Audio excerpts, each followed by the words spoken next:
Oh, it stopped telling us we're being recorded. It's just doing it silently now. Yeah, I know. There it is. Hi, Pily. Hi, Jules. Hi, Hello. hi, Pily. Welcome. Hello. How are you? Doing great, doing great. How about yourself? Great too. I'm very happy to be here with you. You're on the other side now. You've been like tuning into some of our sessions previously, and now you're a speaker. Exactly, and I am very proud of it. Yeah, we're honored to have you, Pily. I mean, I know that you're so versed in the TMA method, and then also as a master trainer, and we'll talk more about that. And then also just as using it in Ancione and bringing some of the top talent to companies, right? Thank you very much for inviting me. I'm very happy to be here. Yeah, we're excited. And what part of Mexico are you in? In Mexico City. Okay. The north part of Mexico City. Yes, yeah. I'm still yet to visit. I've been doing more like the Caribbean side the last few years, but I'm like, I gotta make my way up there. I have a friend there who lives there now, and he's like, I promise you, I will take you to the best tacos. I'm like, good, because I'm living in LA. I'm very picky now with tacos. It's got to be authentic or nothing for me. You will enjoy the tacos here. Yeah. And quesadillas. Oh yeah. I love quesadillas too. Yes, there is a struggle in Mexico. Quesadillas, it comes from the word queso, which is cheese. So they're made with cheese, but in the city, in Mexico City, we have quesadillas of many things. We have of mushrooms, of meat, of many things. And there is a struggle around Mexico because they say those are not quesadillas, You have to be in the pure form. Is that right? That's just the cheese and the, yeah. Exactly. I don't discriminate. You can put them all on a plate for me. I'll happily enjoy all of it. Great. That's like you have to let me know when you're here. Oh, sorry. Let me know when you're here. Yeah, no, I definitely, I'm thinking October probably will be my next trip down there. Yeah. October, is that what you said? Yeah, I'm thinking October because September, I'm planning Europe. So we'll see how that goes with everything. Fingers crossed it all stays open because it's been changing like the last few days. It's like, US is banned. No, US is welcome again. No, you guys, I'm like, so should I pack a suitcase or not? So we'll see. I'm going with the flow. That's all anyone can do right now, right? Yeah. I know. Things are changing around. Yeah, travel is quite crazy, right? I think there was just a note that they there's a travel advisory for France and Iceland that was just released over the week there a couple of days ago. Oh, which seems kind of crazy. That their borders are closed, or no, I don't think they're closed. It's just that I think that there's for the U.S. people going there, I guess there's more COVID or something. I don't know. I know. It's so hard to plan ahead, so that's why I'm like, just day by day, right? At last minute, You just have to go for it. Hi, Shar. Morning, Shar. Hi, guys. I'm sorry I'm running a little late today. How are you? No problem. Good to see you. Good. All right. Well, we're about to get started here, so I'm going to go ahead and share the screen, and we can go ahead and kick things off. Yeah. So here we go. Want to get us started there, Jules? Yeah, I already see we've got some lovely people already tuned in on time. Thanks everyone for being here. And we're just so excited that you're here for another session of the People Strategies Forum. My name is Jules and I help to host these sessions. And I also look in the chat during the session for any questions or comments that you might have. So if you do have any questions that pop up throughout this session, please write them in the chat. Please also address them to all panelists and all attendees. Sometimes they're going just to the panelists, and then when we reply to everybody, and we look a little crazy like we're talking to ourselves. So just address it to all attendees so everyone can see the questions as they come up. And if you have never been to a People Strategies Forum, well, you're in for a treat. We do this every week. And this is really think of it as a mastermind of leaders, and every week we bring on different guest speakers who all have the same mission. We're dedicated to creating workplaces where people thrive, employers reward, and customers love. So we have a wonderful guest speaker. I will introduce her in just a moment. I've already introduced myself, so we'll move on to introducing Shah, who is sitting there lovely in the blue. Love that. Hi, I'm in blue. Your biopic here as well. I love it. Oh, yes. It's a great color for us blondes. Shah comes to us, so she has over 20 years of HR experience. She's consulted, she's experienced in talent management, and she broke away from the corporate world to start her own company, Rocky Mountain Health Advocates. So it's always a pleasure to have Shah here. And we also have Sam, who is the mastermind behind this mastermind. So he brings us these sessions each and every week. He is also the founder and CEO of Comp Team. So anything to do with talent management, initiatives, compensation programs, Sam knows it all. He uses the TMA method, which is our sponsor as well. So that's a little bit about Sam. And moving on to our guest speaker today, we are so excited because we've got Pily Martínez here today. She has also been sitting in on our sessions for the past couple of months. I've seen her name pop up quite a bit. So it's so nice to have audience members come up as speakers and share all their experience and knowledge with us. So we're very excited. And a little bit about Pily. She is based in Mexico City to be exact. She has tons of experience spanning over the course of 20 years. She's a talent management expert. She's currently a partner at Arancione, which is a Mexican HR consulting firm, and she works together with her brother there. But she's had a lot of experience prior to working there. She has been a leader in many different areas in talent management, sales, operations, marketing, supply chain. She's really done it all. She is also a master trainer. She helps build leaders. So she helps other organizations develop their talent into leaders. So this is going to be a great discussion today. Welcome, Pily, and we're excited to kick things off with you today. Thank you very much, Jules, for this introduction. I'm very excited to be here, and thank you for inviting me and having me here. Great. So Pily, tell us a little bit about about yourself and how you got into the talent management field and in TMA. Tell us the story about that. Well, it began 20 years ago. No, I'm not going to talk about all my history, but actually I began working in operations in supply chain, but I always wanted marketing. You know, when I began my career, I studied industrial engineering, but with the target of being a marketer, you know, and nobody told me I was awful for that. Nobody. So after 15 years of pursuing that, I realized I didn't have the talent for that, you know.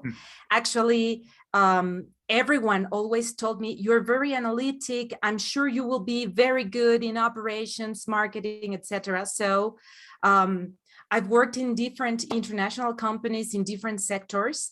But my target was always, I need to work so that I could get a marketing position. And after I had the opportunity of participating in a panel for a marketing director position, they rejected me. And it was such a very sad feeling. It was disappointing. I was like, but I am the best, you know, because in that time I said, I am very good at everything, you know. So in my last years in international huge companies, my responsibility was to develop leaders. And I really like that, you know, I really like working with people. I participated in a very huge project developing leaders in Mexico and Latin America.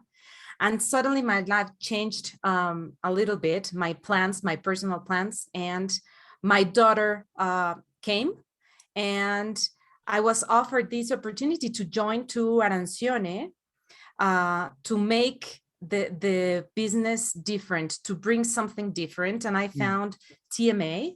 I really liked the method and talent management because there were things that as a leader frustrated me a lot when talking about the future of people.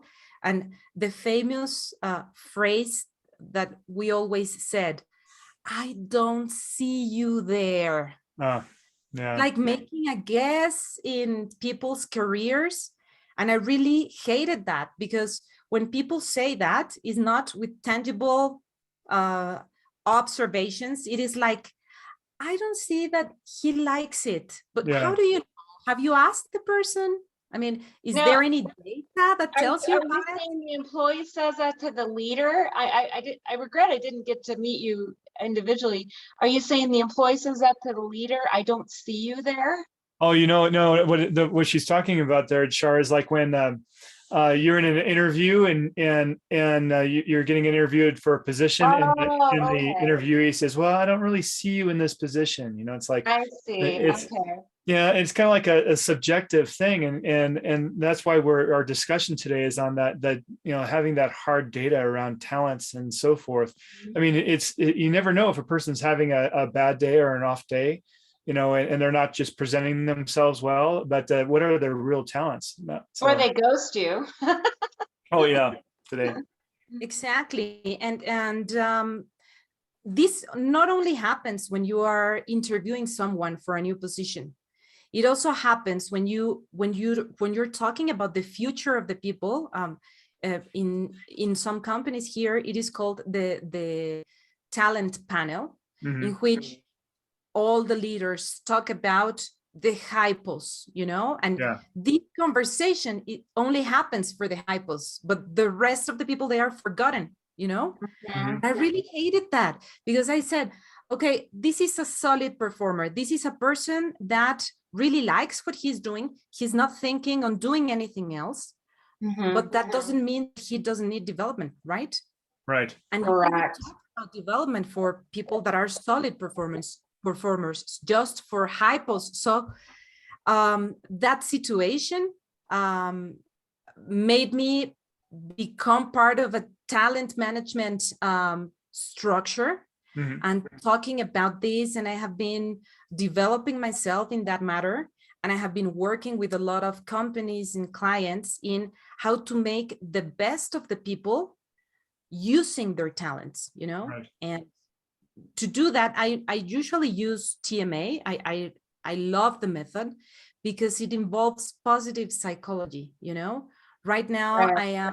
I am specializing myself in positive psychology because it is something that was created to help people, but in a positive way. And it is not being happy always, right. Positive psychology, how to change using your positive things, And absolutely. I'm doing that with my company right now, since I have near 25 employees, and I use the TMA method, and we talk about positive psychology. And I just completed doing the TMA method with all of my leadership, and now I'm going to the next levels. And my employees have been reacting in a very positive way, that I believe in their strengths and the positive side of their strengths. So for example, I had one employee that is not very assertive, but we talked about the fact that he's highly tolerant. And therefore, with the TMA, we were able to go through and really talk about tolerance in my industry is so crucial. He's a high performer, even though he didn't get a 10 on assertiveness, but he's high in tolerance.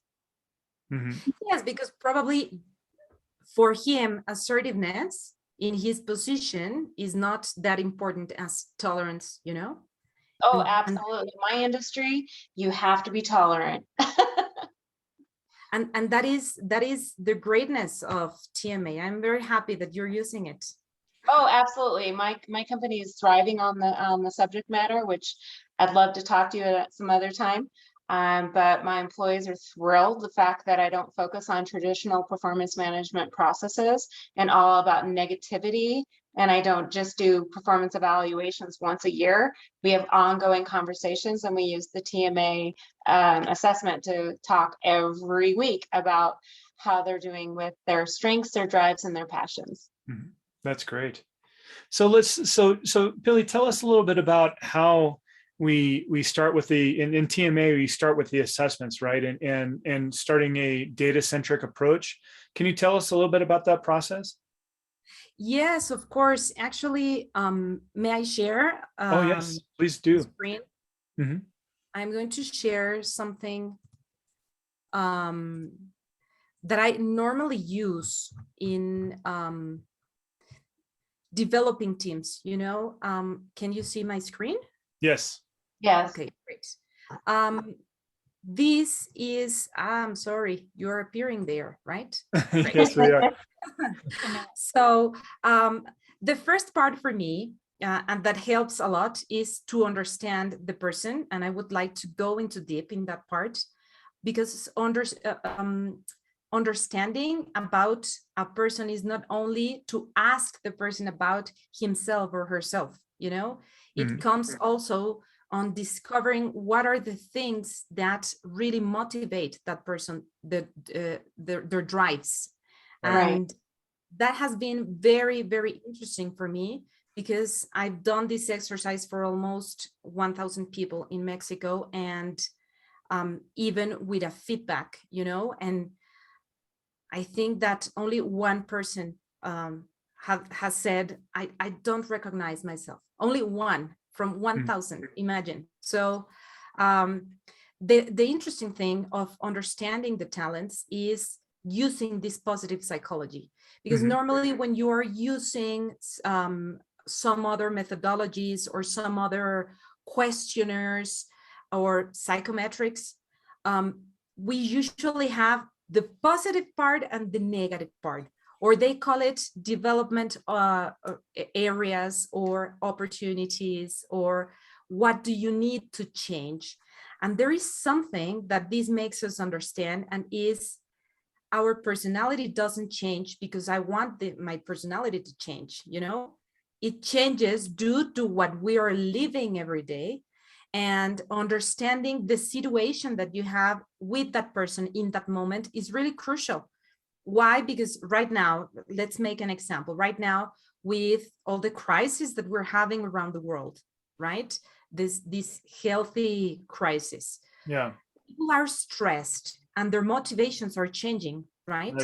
If in the past, before the pandemic, I was thinking on being number one in my company, and that was my biggest motivation. Now it changes. Why? Because right now I really want to be happy, because I'm feeling really unhappy. So that talent changes and my ambition changes. And if I don't understand that as a leader, then the way that I motivate my people is going to be very different. For a sales department, for example, it is very common that we make competition between the executives, you know, who's going to sell the biggest budget, or who is going to be the best, who's going to close the most.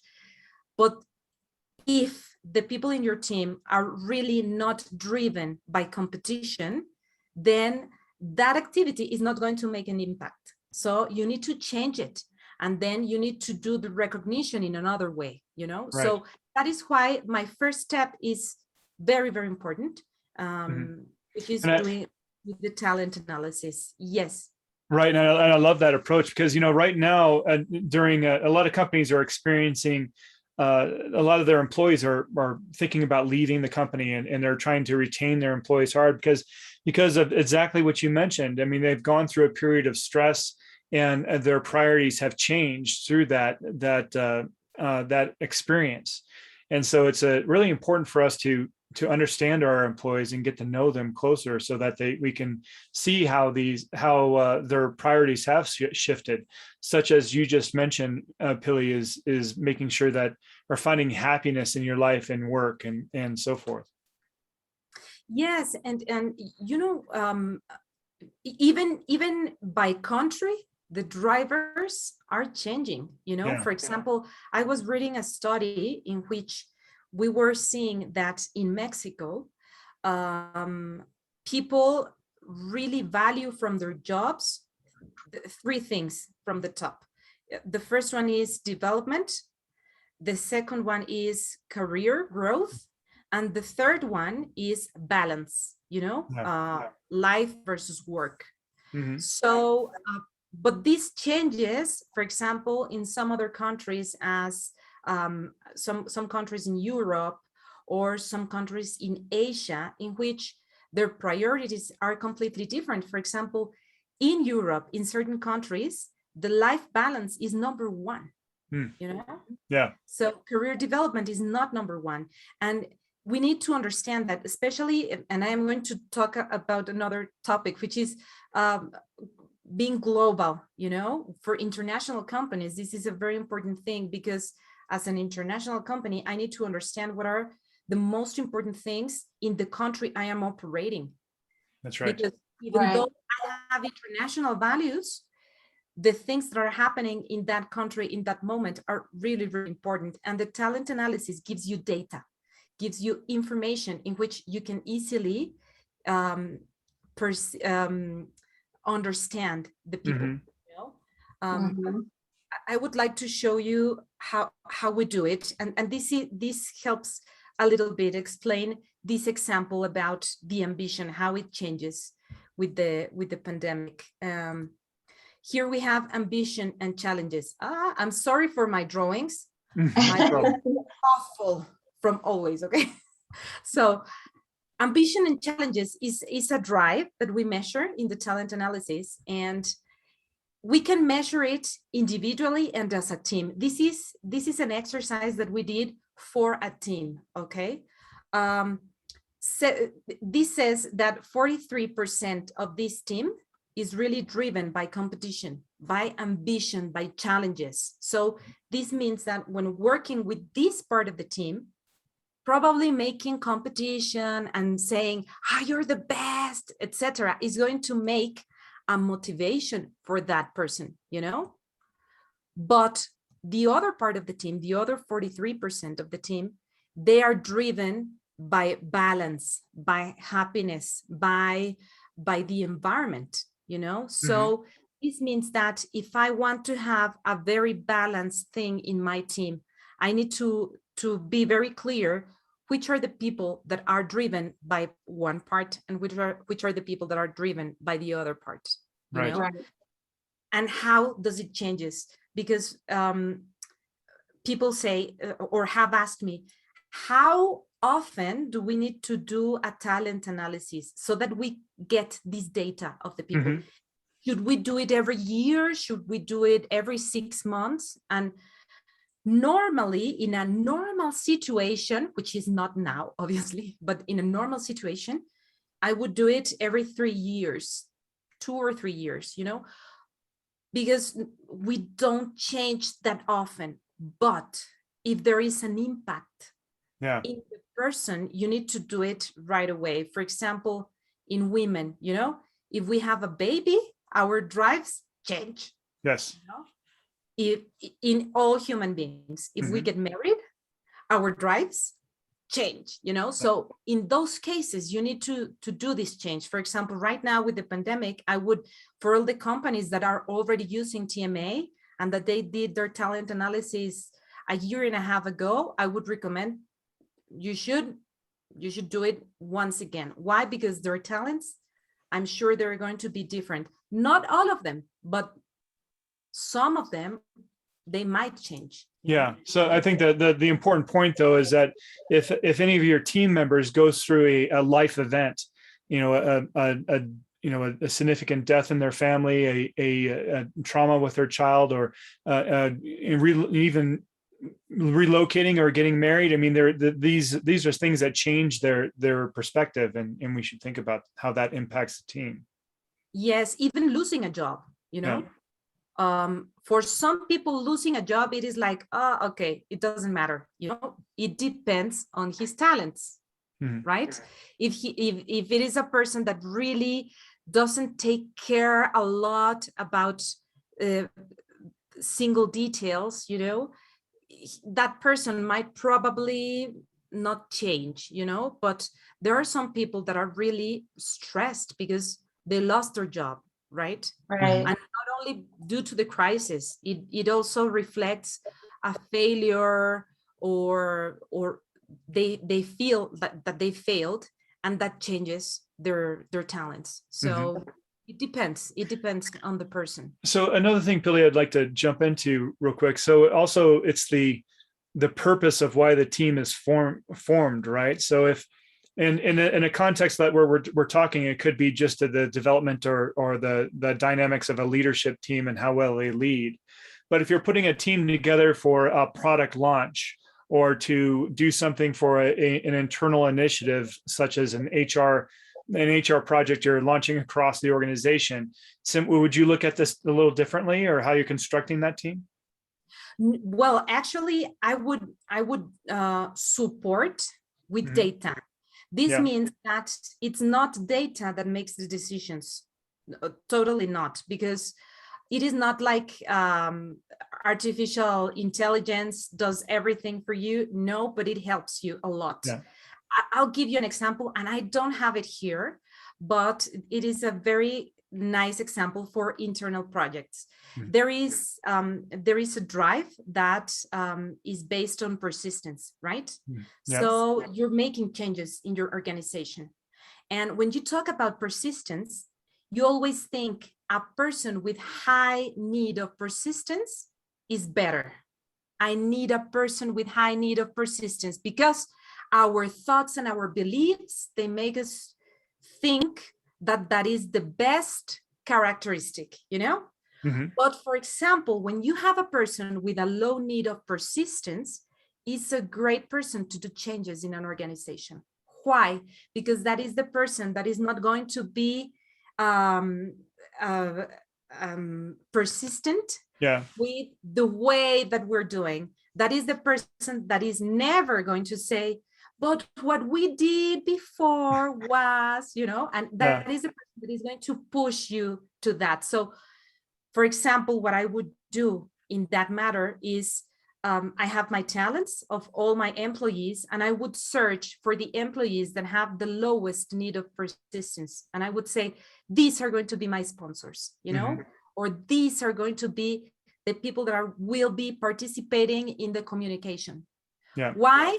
Because for them, it is going to be very easy to do the changes. Yes, they embrace change, right? Yes, but as I was saying, it is not, it is the scientific part, you know, but we're human beings. So we always need to match this with behaviors, because it doesn't matter if you have the talent, but you're not competent. So the first part is to understand if you have the talent, and if you have it, then you will be able to develop it easily, you know? So it is a predictor, but it is not like I'm going to cut my blood to make sure it is going to, no, it doesn't work like that. So as an example, just between having talent and then having the competence for it is such as, like, you might be very good as an impromptu speaker and so forth, but or you might have an innate ability to be able to speak on your feet, but perhaps doing that well and doing in the context of business is how you would refine and develop that particular skill set. So that's what you're talking about, correct? Exactly, especially because when we talk about what we see in a person, it is the behavioral part, right?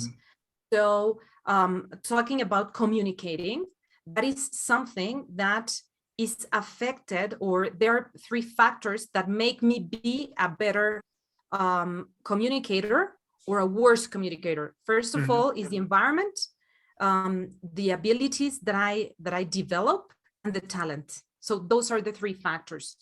If one of these three factors make it difficult for me to show that behavior, I will probably not show it, you know? And we then begin understanding if there is talent. And then with that information, we create the environment for that person, and then we develop the person so that at the end, she or he can show the behavior that you want. Mm-hmm. Okay. So great. And so in this context, you're talking about, first understanding the talents that are required for a team in a certain circumstance, and then measuring the team members on those particular talents and how well they've become competent in those talents, and then look at areas where you can enhance a person's strengths and potentially shore up some weaknesses on the team. Is that correct? Yes, it is correct. I'm going to show you another slide that talks a little bit about it.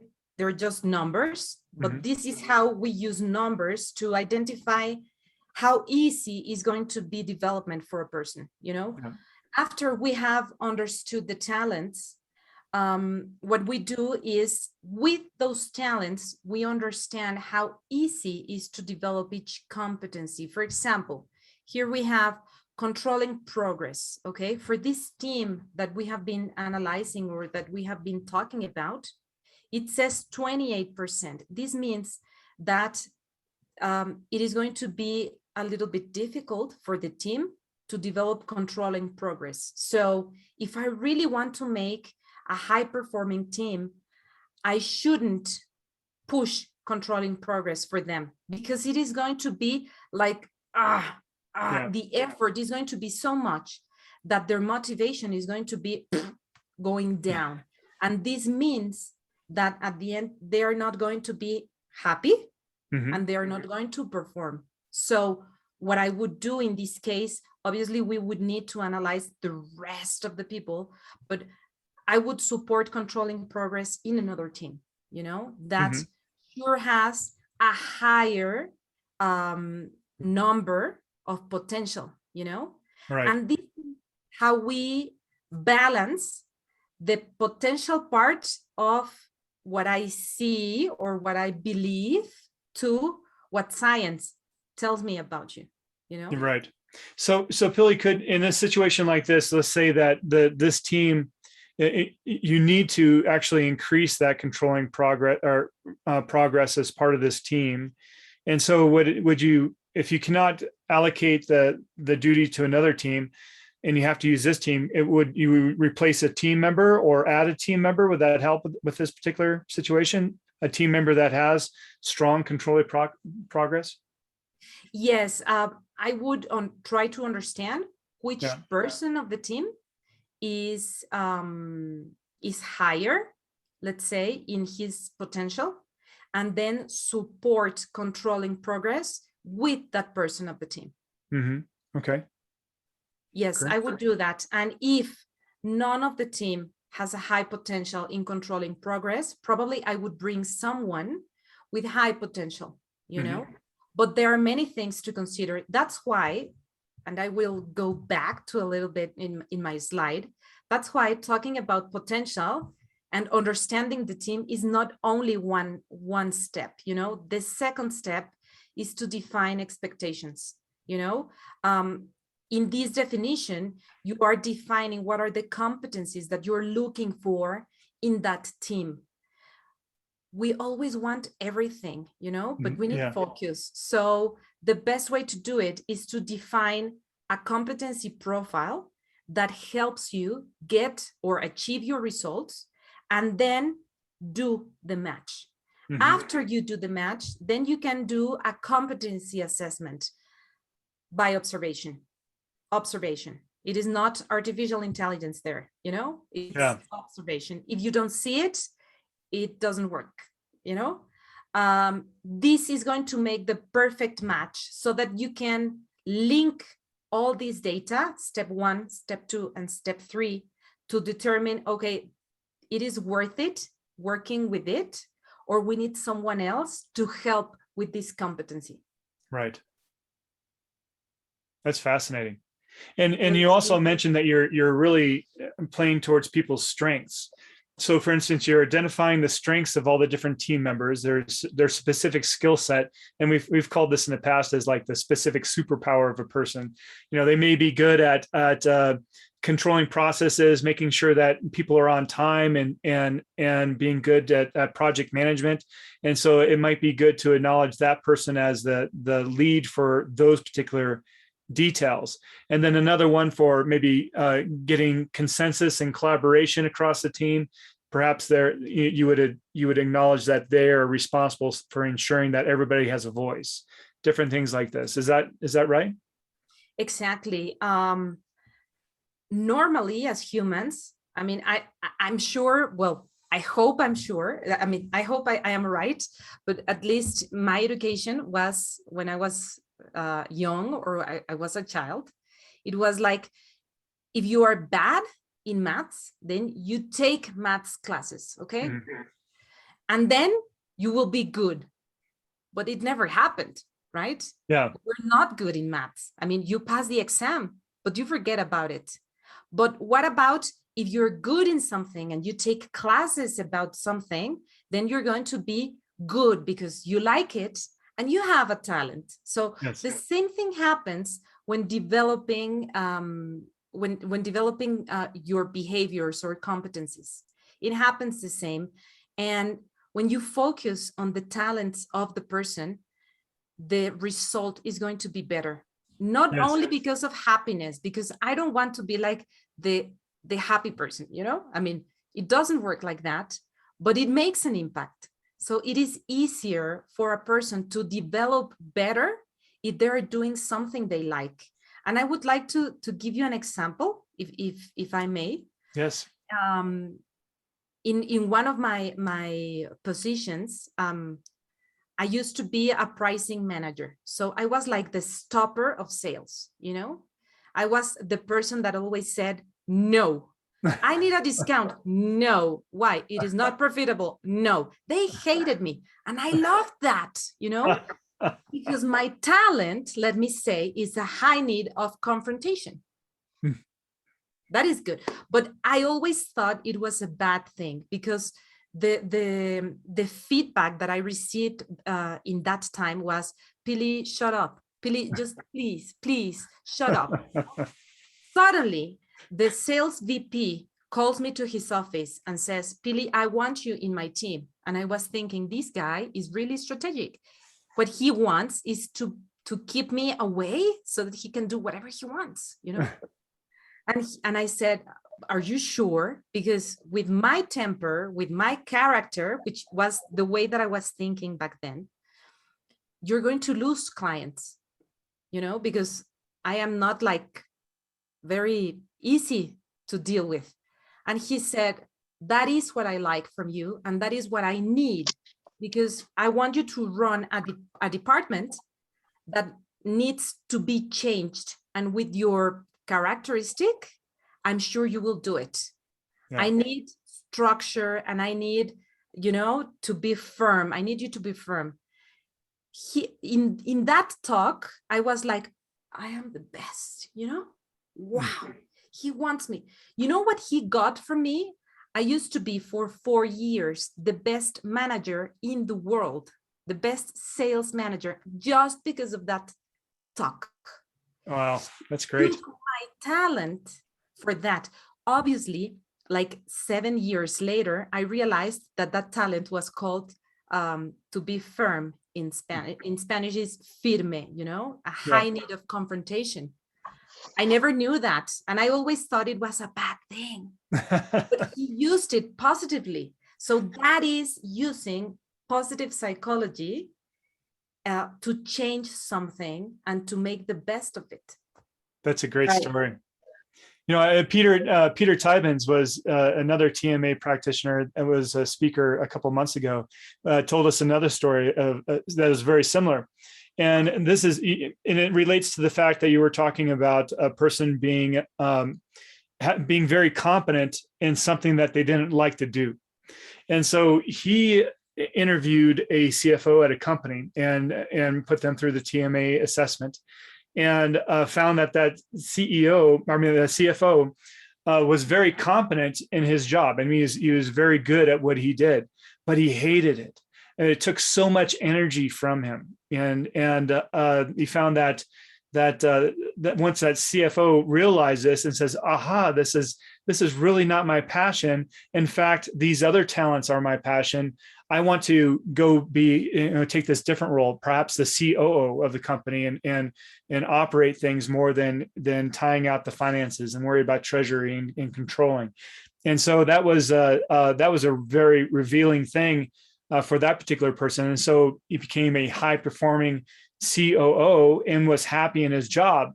And so what does this do for us as companies? This helps us retain our people. We all know that if we have a person in a position or doing a function that they don't like, they can become caustic. They can develop a personality or an attitude that is not in alignment with the culture and can chase people away. But if you put them in something that they're very passionate about, and they come with, they just love what they're doing, they have a positive outlook on their work, and they draw people to increase their passion too. So I find that a very powerful story. Yes, and you know what? It is good for the organizations because they retain, but also this makes the people, the employees, owner of their careers. Right. They don't have to wait until the company says you have to grow to this position. I mean, you are able to make better decisions about your career. Because that is a great thing that I like from TMA, is that it works in a very easy language. You don't have to be a psychologist. You don't have to be an expert to understand your results. You can understand what are the positive things that you have and how to use them. Of course, you can work better with a coach or probably with a TMA expert, but you are owner of your career, and if you have that data, then you are able to match very easily if the new position that is opened is going to be good for you or not. Right. That really makes us predict a lot of problems in the future. You have no idea how many people I've seen that have grown to the next position and have failed. Why? Because that next position, they don't even like it. Yes. They don't do how they should do, Yeah. And I find and that's why it's so powerful to have on this forum, to have people from across the globe come and share their experiences. Because one of the failings here in America is that we're heavily in the basis of command and control management, in which that means is if the person doesn't fit, we'll just fire them and get another person to fit, that to take that position. And many other places across the world that's much more flexible, thinking about a person's psychology, their talents, and putting them in the right role where they're going to be, they have passion for what they're doing.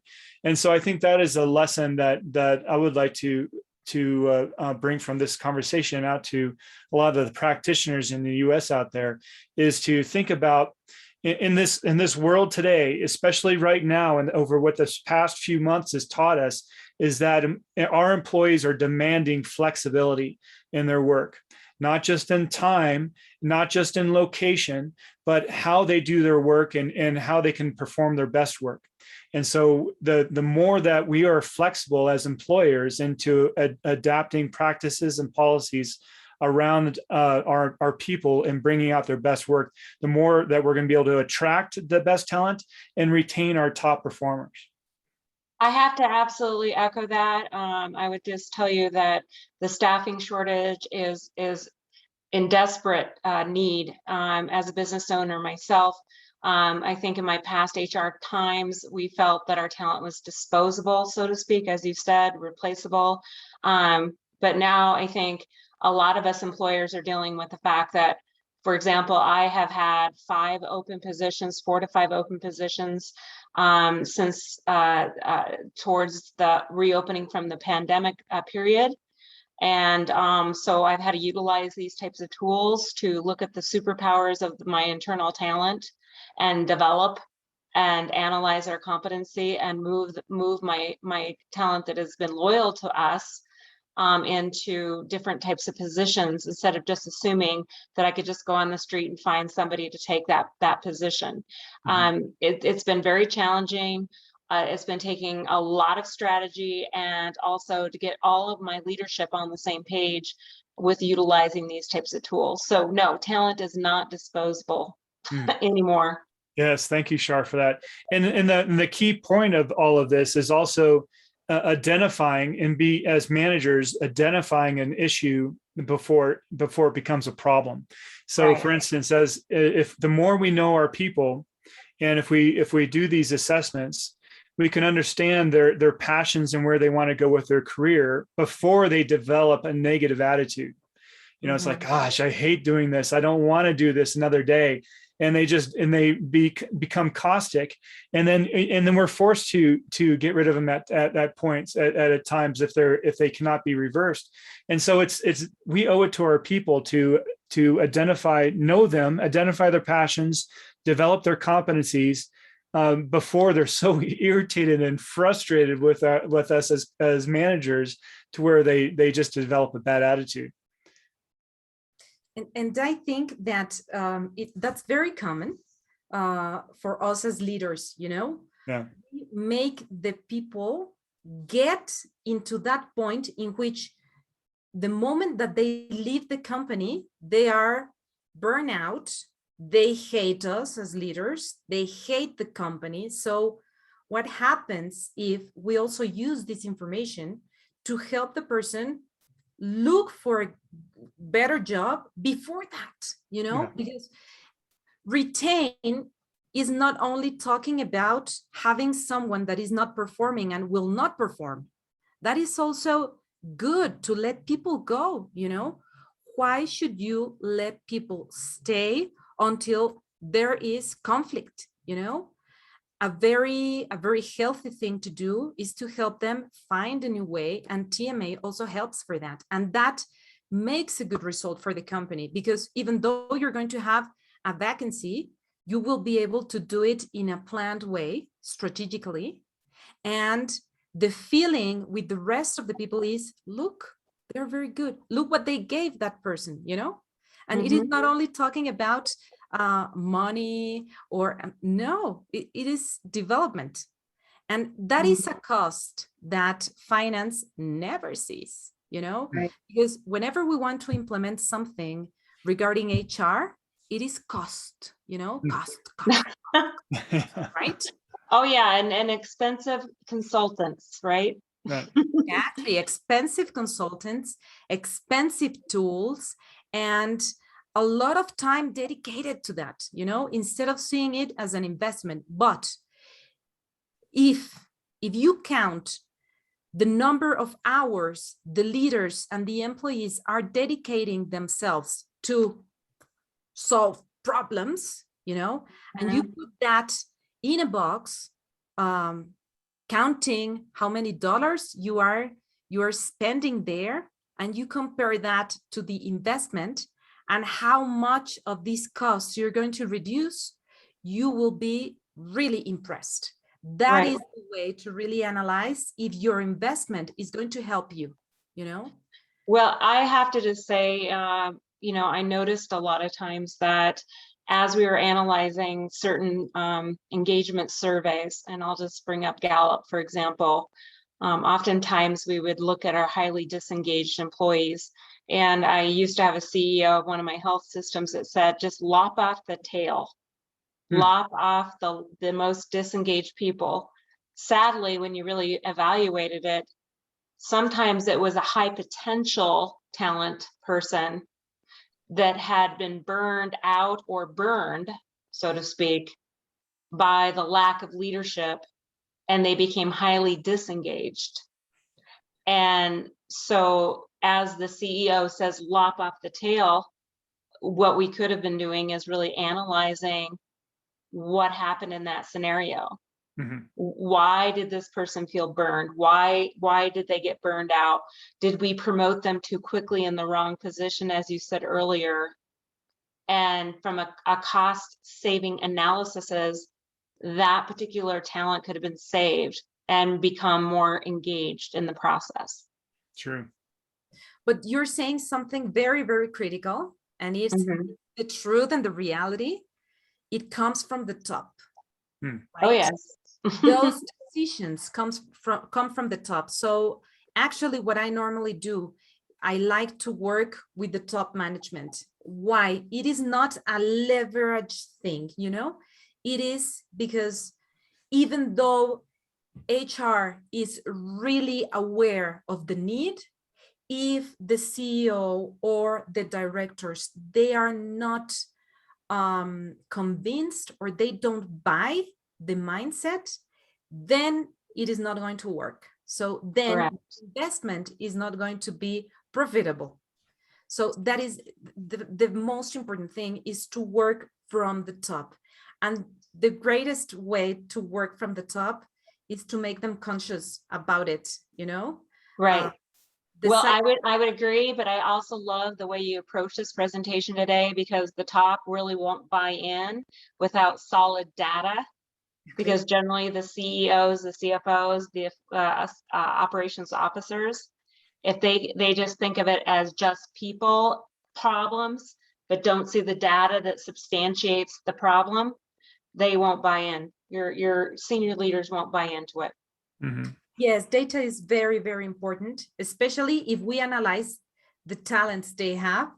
We will have like the meat, you know, to understand how they operate and how they work and their mindsets, because there is also a drive that talks about the way that they approach determination. I'm not sure if it is called like that in English, but it makes you understand if they're focused on results or in process. If they're focused on results, they might want to see data. If they're focused on process, they might want to understand, okay, this person, could you just go a little bit in deep, you know?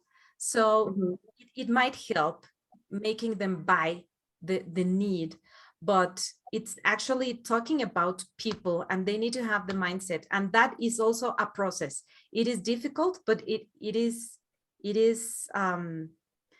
something that might happen, you know? Right. I think a lot of us HR leaders really need to learn the business acumen and really understand how to translate the human capital or people strategy to business results. And that takes a lot of work to transition that learning process. Mm-hmm. Yes, it takes, and it also that is where you can make use of the talents of the team, you know? Right. Right. I've seen HR departments that they're really focused on people, but the way that they work with their colleagues is not in an equal way, you know? Correct. Respect is not the same. Why? Because you're not an expert in operations. You don't know about it. You're not an expert in sales. You don't know about it. So there is a long way of developing that business acumen, as you're saying. The position that you're having in the organization has to be equal, and that is not the hierarchy. It is the attitude and the way that you work with them, you know? Right. Yeah.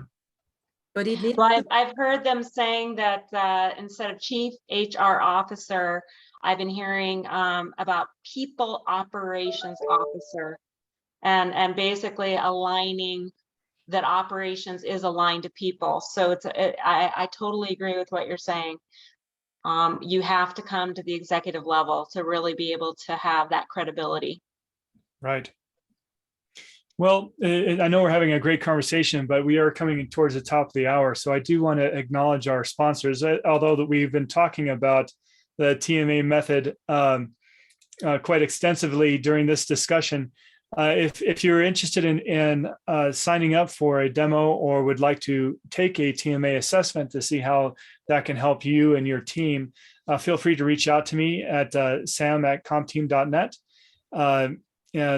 And another thing that you can do is explore our different apps that are available for free out on the App Store.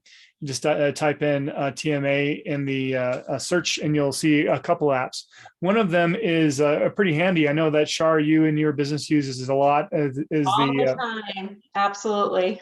Yeah, if you explore some of these pieces, that you can see where you can use these apps for the hiring process to have consistency and the questions that you use for interviews and so forth.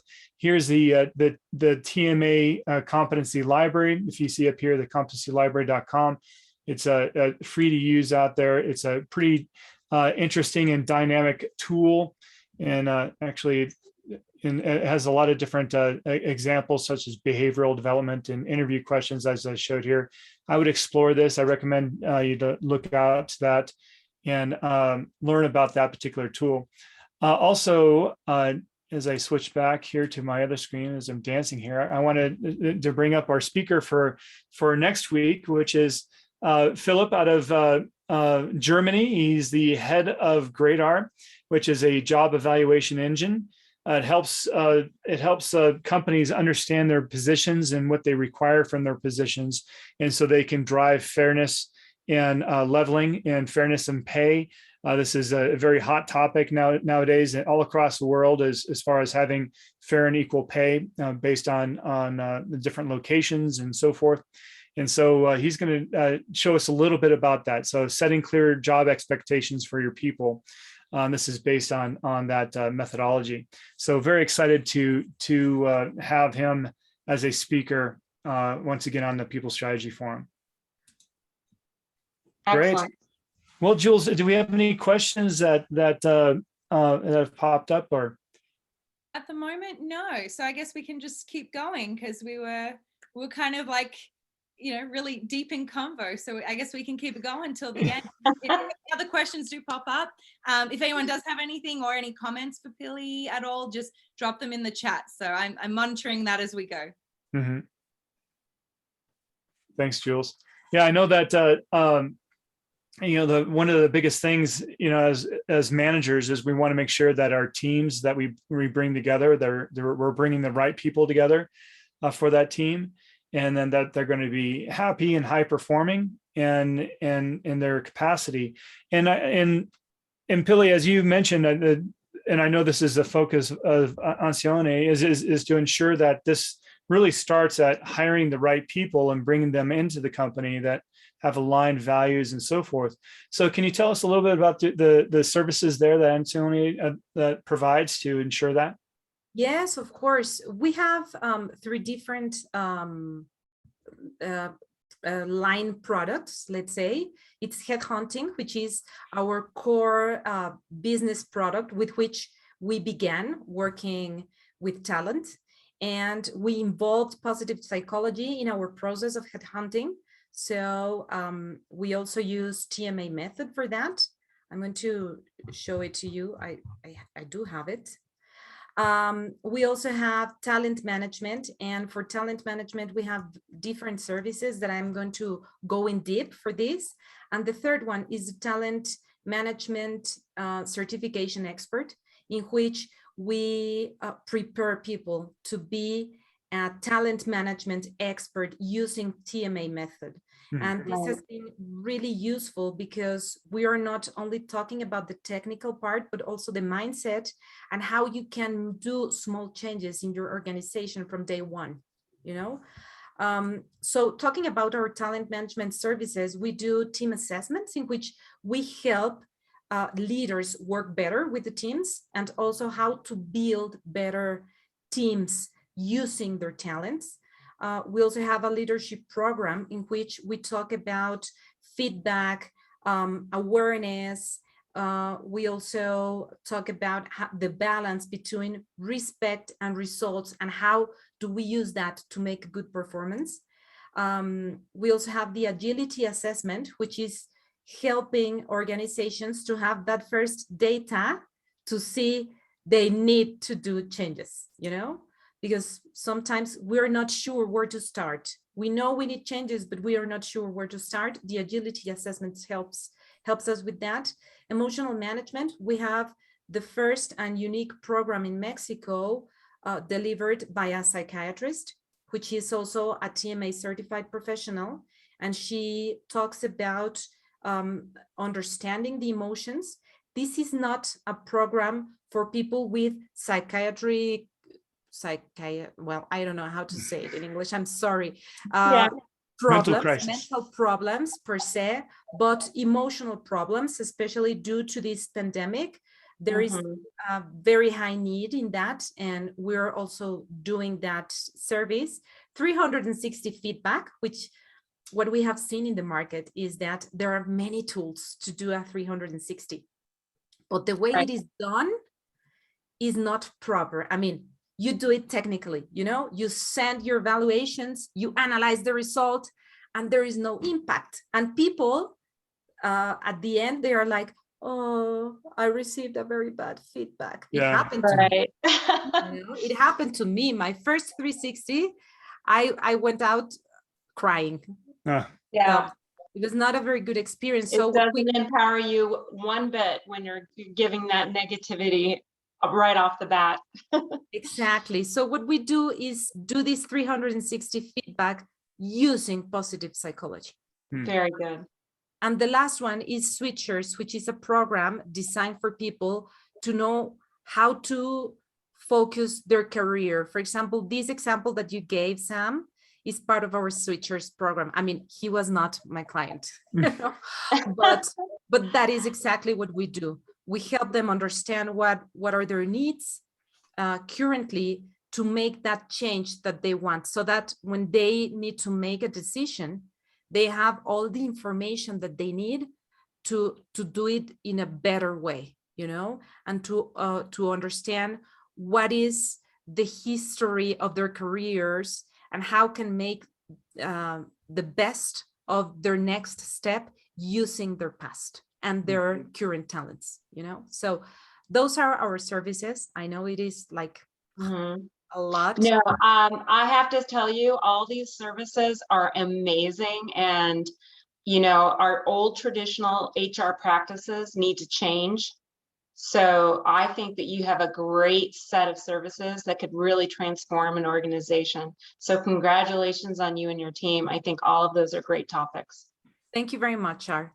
Thank you very much. And we are bringing new things in the following months.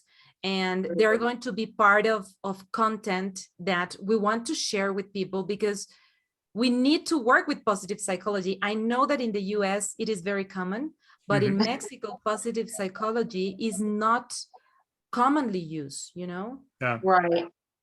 I understand. I've been there for a little while, for 6 months last year. So I got a nice comparison of both the United States and Mexico around talent management strategy. So thank you so much. It totally makes sense.